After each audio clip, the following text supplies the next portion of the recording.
High, আমি সোহিনী। আজকে আমি কথা বলবো কলকাতায় সাম্প্রতিক ঘটনাকে কেন্দ্র করে। তো যারা ঘটনাটি জানেন না, আমি একবার ছোট করে বলে নিই।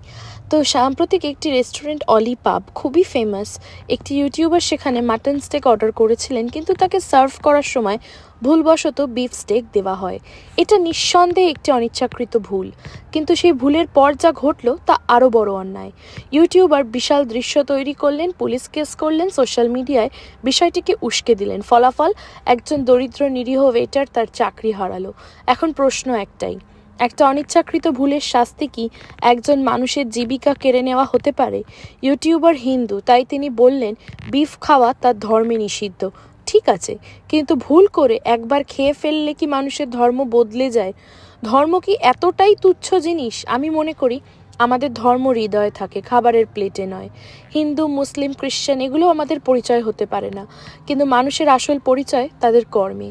আজ যদি ধর্মের নামে আমরা মানুষের পেটে লাথি মারি, তবে কোন ধর্মের কথা আমরা বলছি? আর একটা কথা খুব যন্ত্রণাদায়ক, হয়তো ওই ওয়েটার তার পরিবারে একমাত্র রোজকেরে। আজকে সে রাস্তায়, আজকে সে লজ্জায় আছে, অনিশ্চয়তায় আছে। অথচ যার হাতে ক্ষমতা ছিল, যার হাতে মাইক ও ক্যামেরা ছিল, সে কি একটু মানবিক হতে পারতো না? সে কি বলতে পারতো না ভুল হয়েছে, কিন্তু আমি ক্ষমা করছি? ওয়েটার কিন্তু সরি বলেছিলেন বারবার। আমি মনে করি এই ইউটিউবারের উচিত প্রকাশ্যে ক্ষমা চাওয়া, শুধু ওয়েটারের কাছে নয়, সমাজের কাছেও। আর আমার মনে হয় সমাজের কাছেও ওনার ক্ষমা চাওয়া উচিত ভুল বার্তা পৌঁছানোর জন্য। উনি যদি নিজেকে ইনফ্লুয়েন্সার হিসাবে দাবি করেন, তাহলে সমাজের মানুষকে ঠিক দিকে ইনফ্লুয়েন্স করা উচিত হয় বলেই আমার মনে হয়। আর আমি মনে করি হিন্দু মুসলিম শুধু ধর্ম, একটা নাম, কিন্তু আপনার কর্মই আসল ধর্ম। ভুল করে একবার কিছু খেয়ে ফেলা আপনার বিশ্বাসকে কেড়ে নিতে পারে না, কিন্তু অন্যায় করে কারো জীবন ভেঙে দিলে সেটা আপনার মানবিকতাকে প্রশ্নের মুখে ফেলে।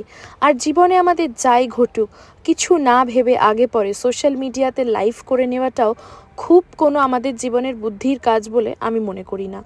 আজ যদি আমরা চুপ থাকি, কাল হয়তো অন্য কোনো নিরীহ মানুষ এই আগুনে পুড়বে। আমার মনে হয় আমরা সবাই মিলে ধর্মের নয়, মানবিকতার পক্ষে দাঁড়াই। চলুন। ধন্যবাদ।